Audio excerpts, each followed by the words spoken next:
Good morning and welcome to Wednesday Whispers on a Friday.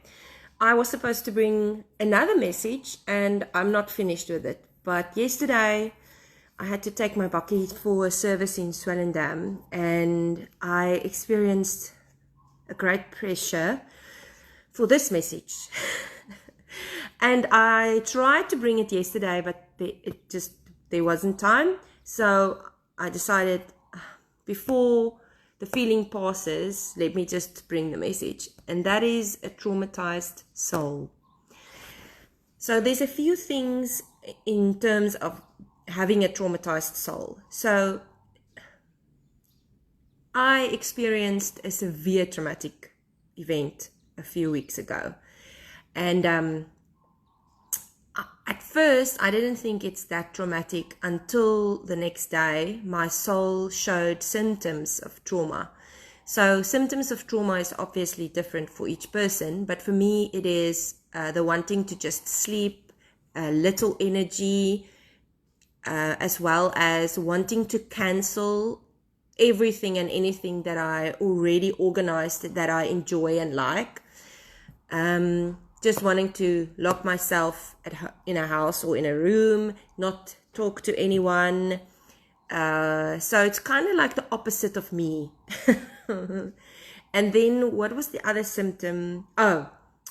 Feeling guilty, feeling pressure to compromise or, be something or do something that is not you type of thing. And so I asked Abba, but my spirit didn't feel a thing. So my spirit is still full of joy, happy, content, at peace. But now my soul is experiencing trauma. And it's something that I took to him and had various discussions for 3 weeks. I mean, if you think about me having to bring this message today and the traumatic event was 3 weeks ago. And in the end, or yesterday, what I realized is I'm hoping this is not true, and I'm hoping it's going to change. But the fact of the matter is that our souls will experience trauma because our soul has specific ideas of what things ought to be. But our spirit will not, because our spirit is connected with the Holy Spirit and is one with our Father. So our spirit will not experience trauma, but the soul will. And it's kind of like all I had to do this 3 weeks is kind of nurture my soul and hug it and kind of encourage my soul to say to it, it's okay that you are upset. It's okay that you are angry. It's okay that you are tired. It's okay that you have no energy. It's okay. This will also pass. Just remember who you are. You are what Abba says you are. And then obviously, whatever comes up, I minister to my soul in the moment until the feeling passes. And then I go on with my day, whatever. And I mean, if I'm really busy. And I have very much respect for women who have their own businesses, who are working at home, who are any woman for that matter, just because it's a different toll and it's a different experience and there's different requirements. So what I'm saying is we don't have to take time off or lock ourselves somewhere to kind of speak to the soul. You can do it while you're busy doing other stuff and tell your soul it's okay, I choose you, blah, blah, blah. Okay, something else I wanted to say about a traumatized soul is the traumatized soul then comes to a pathway of 2 different routes that it can take. And in this 3 weeks, I realized that's what my soul was waiting for, is waiting for my spirit to instruct it which route to take. Because there's these 2 pathways. So it can choose bitterness and resentment and regret and guilt, etc. It can go that route. It can turn you into a victim. And remember, it doesn't matter what the trauma is. You can choose to go the victim route. And then the other part is to be a victor or an overcomer, meaning to embrace what the trauma was. And so not saying, that was not right and poor you, not that route, because that's also victim, to kind of go and see things in your life as, if you made a decision and you gave your life to Abba Father, then we need to understand. We need to stop using a lens or a filter of what is wrong and what is right.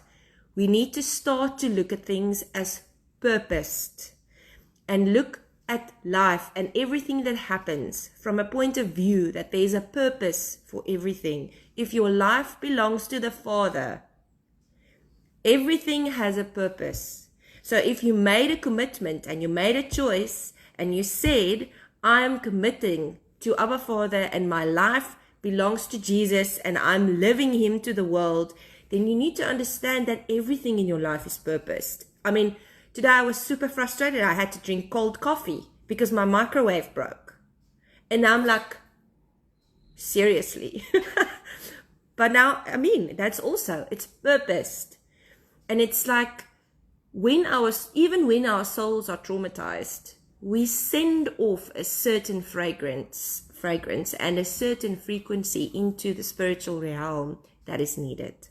So it's also not to disable, dismantle, disregard whatever our soul is experiencing, the emotions, because it's important to allow the soul to experience, because it is in the resistance and the criticism and the judgment that we place upon ourselves that the soul chooses to lock parts of us up because they are rejected. Whereas if we can embrace those parts and allow our soul to experience different emotions and help the soul to process it, then we can live full without having memories locked up.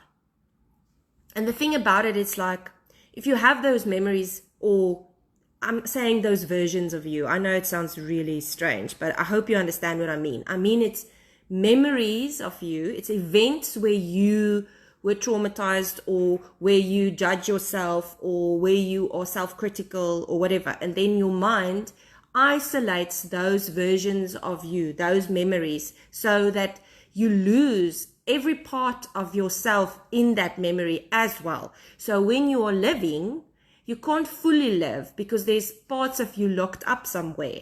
It's very interesting, I know, and I can keep you busy for hours. But in any case, so a traumatized soul, if anything that I shared with you today resonate with you, just start to embrace your soul more, and the soul will bring the trauma to you to process and to release. And you know where to find me if you need help. I hope you have a fantastic, blessed weekend.